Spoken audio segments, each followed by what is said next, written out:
Welcome everyone to another episode of Inbound CEO. We have a very special guest in the building, somebody that I've really wanted to interview for a long time, and I think it's going to be very interesting. We have Michael Brenner today. He's a globally recognized keynote speaker on leadership, culture, and marketing. He's also the author of the best-selling book, The Content Formula. I will put the link below in the description as well. Michael's work has been featured kind of everywhere, really. The Economist, The Guardian, the Entrepreneur Magazine. I believe in 2017 was when Michael was named top business speaker by the Huffington Post and a top CMO influencer by Forbes. Today, Michael's the CEO of Marketing Insider Group, which is a business founder in the belief that strong leaders who champion their teams are the key to unlocking massive growth. I think we have a lot of things in common, and we have a very interesting conversation to have here. Michael, thank you so much for being here. Marty, thanks for having me. Absolutely. It's my pleasure. To give you a bit of context myself, I run a thought leadership agency working especially in B2B. So we work a lot in content. And one of the things that has been so meaningful to me is the way that social media has changed the way we communicate, right? I think our first interaction point was on LinkedIn. Yeah. And now 2 weeks later, we're doing a podcast here. So I want to ask you about how you see social media, especially LinkedIn, and how it has changed the way we communicate, the way we do business together, and the way we network at the same time. Yeah, it's funny. My daughter shares a birthday with the founding of LinkedIn. And when I give keynotes, I often tell the story about how business has been radically transformed and disrupted, and the way we market and communicate our value to customers has changed dramatically. And I don't think we realize that it really all started almost 17 years ago last week, with the founding of LinkedIn, the first commercially viable social media platform. My daughter's only 17. She's not old enough to vote in this country. She, is not considered legally an adult. Right. And yet that's a technology, not legally an adult yet, that has transformed so much of what we do. It's made us all connected. It's also made it difficult for us to connect in some ways, in a human level. It's made us meaner in some cases. It's made us, brands need to rethink the way that they communicate potential value. It's, I think, put a lot of downward pressure on advertising because, we want to watch pictures of kittens and puppies and, Tiger Kings. We don't want to watch ads anymore. And so I think LinkedIn has dramatically changed, really more than any other platform. We can get into thought leadership and employee advocacy and all those other things in a minute. But I think just in general, it's transformed and disrupted business overall. The way we communicate for sure, and marketing, I think, has been disrupted more than any other. Absolutely, right. And we talk a lot about in B2B about building relationships and how we cannot operate as content marketers or as marketers in B2B with a transactional mindset, right? I always say you don't sell a $10,000 a month retainer like you'd sell a t-shirt. Mm-hmm. And that relationship based, I think it's what you say, right? It has connected us and it allowed us to build relationships with people who are farther away, who are not here. But at the same time, it has put some distance between each other, right? And it's difficult for brands to navigate that. Mm-hmm. One of the things that I definitely wanted to ask you and see where your thoughts was at is I work with a lot of companies where there's a fight between sales and marketing. And there's a lot of pressure between departments in terms of whether the budget should be allocated, which KPI should be owned by each department. So how do you, when you go to companies or on your own companies, how do you deal that fight between marketing and sales? Do you promote one over the other, or how do you find a balance between them? Yeah, it's an argument that's as old as sales and marketing itself. And if you ask, every survey ever done of sales and marketing people will say, what's your biggest challenge? And it'll say alignment between sales and marketing. So it's an old argument, and there's always been a disagreement.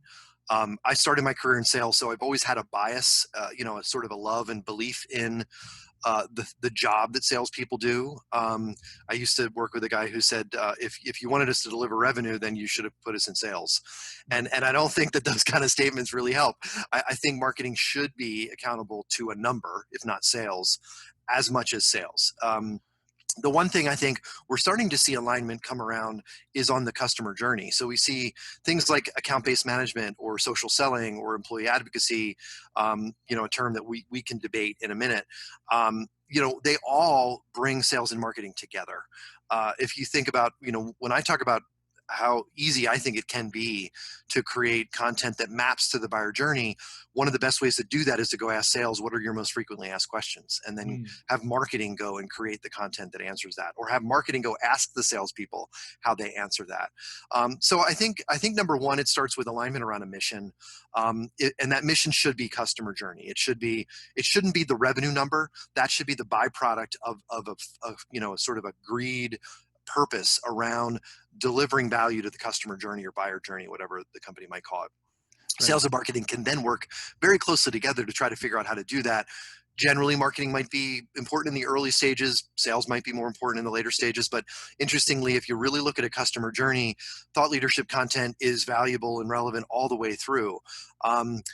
So and there's huge gaps in the top of the funnel, and those gaps are something that sales can actually help to fill. So, I think again, it goes back to mission, a belief that both groups should be accountable to numbers, not pretty pictures, and then a focus on delivering the kinds of things that customers find valuable in each stage of their journey.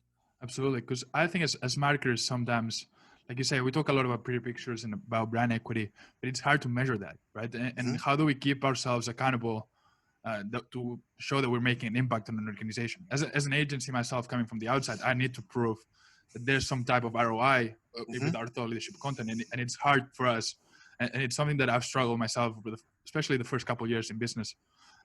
But now keeping ourselves accountable is something that's really important. You mentioned employee advocacy, and I wanted to. I read an article from you that I think was very interesting.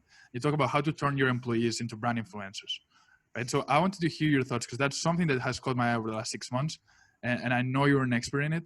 And I wanted to see what's your philosophy behind letting your employees create content and becoming influencers for the brand as well. Yeah. Well, the first thing, and I sort of alluded to this, I think you and I agree on this one. I don't actually like the term employee advocacy. Right. And the reason for that is that advocacy implies promotion.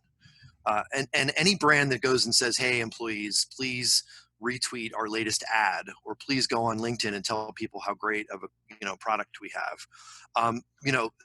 Those programs and campaigns are never successable. Right. I every once in a while still get emails from PR agencies that say, hey, I'm working with brand X, and they want you to tweet out how awesome they are. And the answer is no every time, because it doesn't work. It doesn't work for me. It pisses off my audience. It doesn't work for the brand, and the agency gets paid, so they're happy, but everyone else is pretty angry. Yeah. I believe so. I like the term employee activation, and what I mean by that is, and it really goes back to what I found when I was at SAP. I was put in charge of thought leadership. After a year of fighting, interestingly, the thing that got me over the sort of the goal line with the company to get thought leadership programs running was actually sales.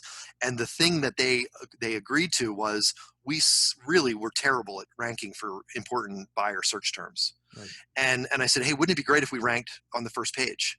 And they said yes. And I'm like, well, we spend $14 million a year on ads because you think that helps. Should we spend $100,000 a year on content to rank on the first page? And they said yes. So it was really because of kind of that vision of ranking on the first page that sales understood better than marketing that kind of helped me to get thought leadership going. The problem is I had really no budget to do content. I was able to build a platform, but I had no budget. I looked around the organization, and there were about 12 individuals who were really smart and really passionate about certain topics: business intelligence, financial technology, different areas of the company that were important to what we sold.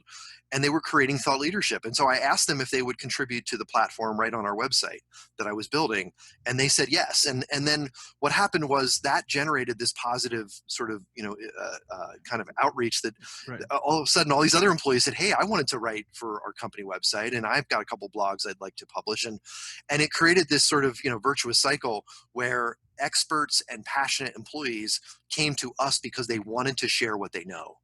And to me, that's what employee activation is. It's finding the storytellers, the people who want to tell the world or share what they know and help people, provide a platform for them, activate their passion, help them understand the importance of connecting with others on platforms like LinkedIn and others, and then give them that platform to share what they know. And to me, that's that has been a really effective approach to creating content, to delivering marketing results that don't cost certainly as much as a TV ad campaign.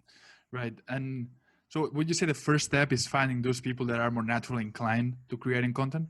Because, or I what think would be the the first first step step? is it's getting executive buy-in, and that's Okay. like I said, for me it's been really powerful and simple to show the value of ranking on the first page of Google. Right. I find that it just breaks through the sales marketing executives. I love to tell stories about executives that want to put their logo on the side of a soccer stadium, a football stadium. Right. What's the ROI in that? I mean, it's an ego buy, and we all know it. For sure. And maybe CEOs justify it by saying, well, our salespeople can bring our prospects to the booth, or whatever. I mean, okay, maybe, but it's expensive and hard to justify. And so building the business case, getting executive buy-in to simply allowing your company to create that kind of thought leadership is really the first step. It's got to happen, and it's a quid pro quo. You can say, hey, give me the approval to do this, but hold me accountable to, did we rank on the first page on key search terms? Did we bring in leads? Did the sales team say that we were helping them to do social selling or whatever, account-based marketing? That's the key, is getting that buy-in up front. The second step, as you mentioned, then is okay. And the way I did this at SAP was I created kind of a personal branding call to arms. I put a deck together. I shared the business case that I had executive buy-in, and I just went and presented to different teams. And I said, hey, we're looking for people that want to share what they know. I used to say, I don't care if you love cats.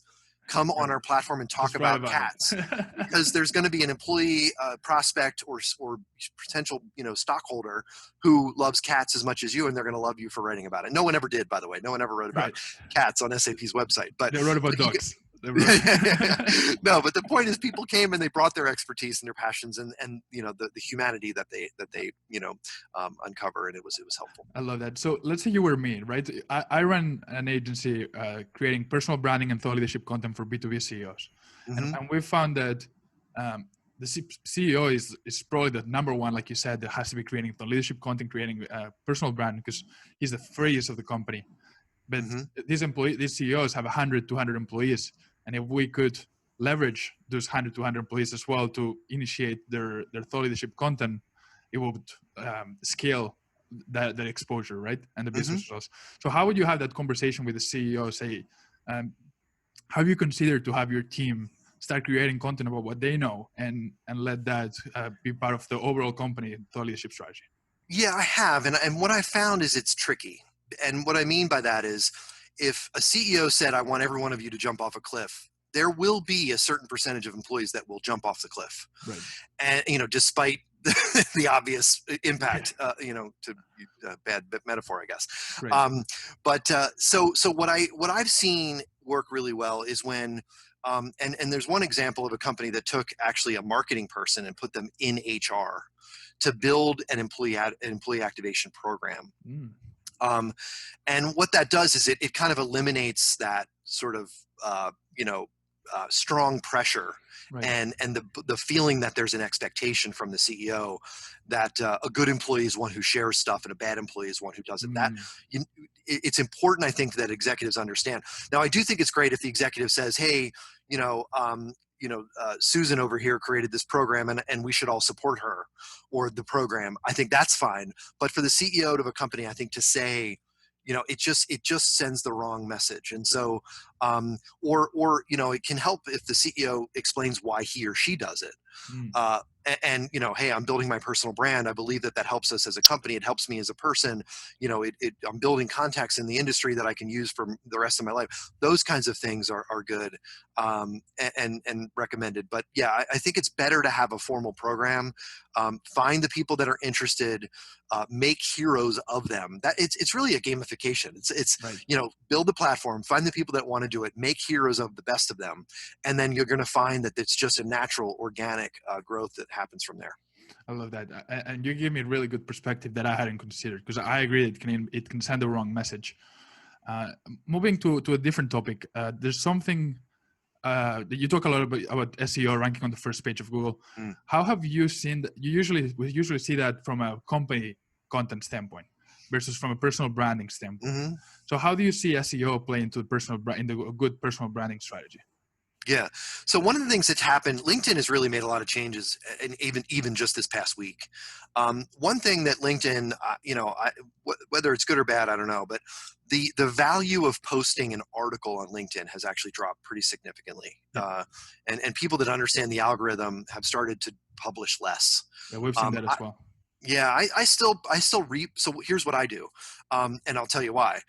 And I think this is valuable advice for any company out there: is find those employees that want to do it, publish them on your company website, on a corporate blog where it's clear that it's opinions and thoughts from individuals, not the company speaking. And then invite those employees to repost on those articles on LinkedIn. It's actually it doesn't hurt your SEO, and it may help. And like LinkedIn just made some changes. Google also just had a massive update to their algorithm on May 1st. Yep. One of the things that they changed, and again, we never really know what Google's doing, but one of the things that they said was that they're looking at no follow links, which is the kind of link you would get on LinkedIn. It's not like a link from The Guardian. Right. A LinkedIn link is a no follow link, which means LinkedIn is saying, oh, don't consider this an endorsement from us. Yep. And what Google's now saying is they are looking at no follow links as a potential indicator of authority. So whereas I always thought reposting my articles on LinkedIn was good for SEO, even if Google said that it wasn't, now they're saying it actually is something they're looking at. So that's what I would recommend is have a company build those formal programs, have people publish their thoughts on their corporate website to build SEO directly with authority in the content, and then have those employees share the crap out of it, including by reposting it on LinkedIn to show, just if nothing else, to show the ownership that they had of that content, but also the thoughts that they have passion to share. I like that. And another thing that I wanted to ask you was about measuring the success of content and the KPIs that we need to track, right? So I think, especially in social media, not just in SEO, but we tend to track KPIs that are not really optimized for overall success of the strategy. But what are the KPIs? Let me put it like this. What are the KPIs that you track in your content, or that you think brands and personal brands should track to make sure that they're actually getting results? Yeah, one of the things I just posted actually on LinkedIn 3 weeks ago, was there were 3 companies that I've been following for a while. One is a prospect I've been chasing for 4 years. They still aren't doing content marketing, creating thought leadership. The other one is I'll call it I like to call it random acts of content. They're a sort of a client, but we've never done the strategy work for them that we want to do. Okay. We've never put the strategic layer on top of the content that we've advised them to do. They're creating content. Some of it's helpful, some of it's from employees. It's just not it's random. It's just not tied up to a strategic, what we call a pillar-based approach, where we'll take 4 themes for every company, and okay, let's make sure we're publishing content regularly on those 4 themes. And then the third example was a client that we've had for a number of years that's been publishing 2 to 4 articles a week, every single week, right up against their 4 pillars. And what I published was the SEMrush organic search results of those companies. And the first company was like this. And what I tell companies when I talk to them is, when I see that's a dying brand. Fewer people are finding your website, no matter whether you're big or small, known or not. If that's happening, you're going to need to pay a salesperson, an advertising agency, or someone to get more awareness. The second company had flat results like this in organic traffic to slightly down, and an increase in paid. They were losing market share to their competition, so they were trying to pay to get it back. Right. It's very simple because of the lack of strategy. And of course, the third company went like this. Because they were following the strategy, they were hitting the pillars, they were creating the content. That's one way to measure the results. Are you showing up more in front of buyers who don't know who you are? Using organic search traffic or organic rank visibility, both things you can track in SEMrush. So that's just one measure, organic search traffic over time. I like to look at and track for my clients subscribers to newsletters, the content. Are people opting in to receive updates about your content? certainly leads that you might get from ebooks and webinars and those kinds of things. And then ultimately, if you're tracking either subscribers to your newsletter or leads to deeper gated content, are you able to then convert those to sales? And it's a simple funnel-based approach. Organic traffic at the top, subscribers and leads at the middle, revenue and closed deals at the bottom, from content. We don't have a client that isn't able to track success from their approach. We don't charge a lot of money per month. We're cheaper than a full page ad in a magazine or trade publication. As you know, it works, and that's why we track those measures. Got it. How do you make sure that you're relying towards inbound revenue or a sales number? Because as we both know, just because you get more organic search traffic does not mean that it's going to convert as much. So how do you make sure that those numbers are aligned? Yeah, I mean, we're not doing multi-touch attribution and right. All of the kinds of, and it's not necessarily first or last touch either. Basically, what we're saying is if we were the source of the lead, we're pretty certain it's maybe more what we call it SAP pipeline influence. Mm-hmm. If you look at the pipeline influence, and a lot of CRM systems tracks, SAP, Oracle, Salesforce, will allow you to track pipeline influence.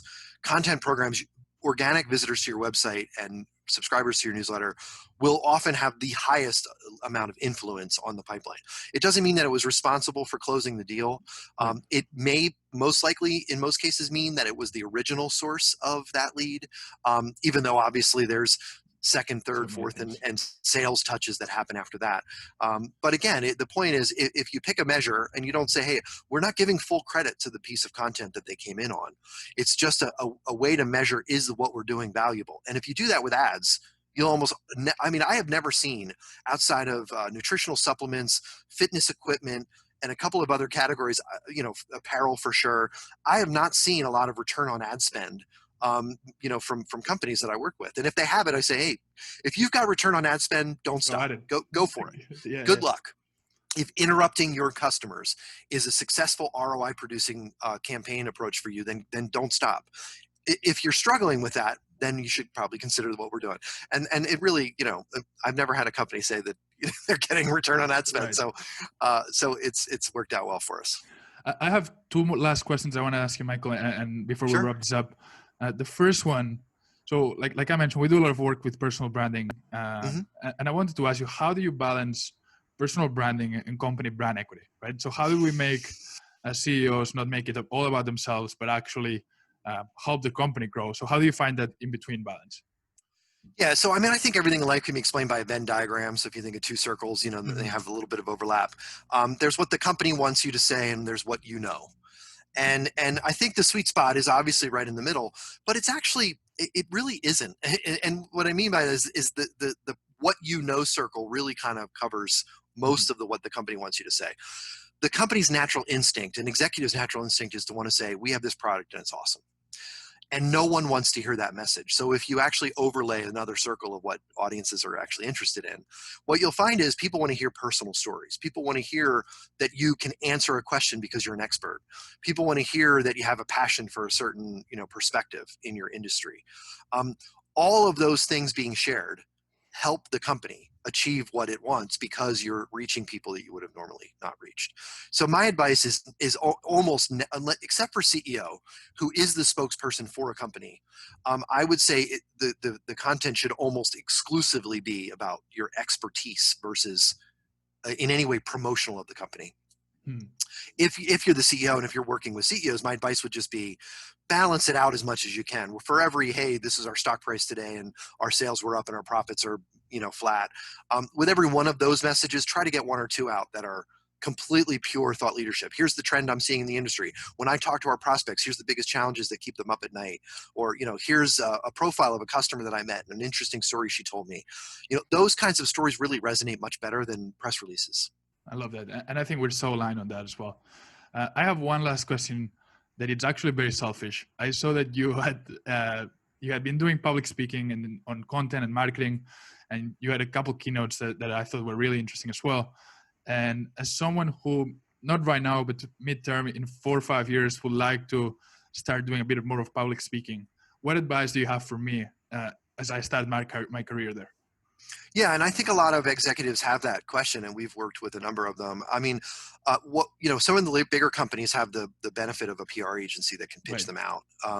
And I think when you work for a large brand, it's easy because events all want big name brand executives to come and speak for free.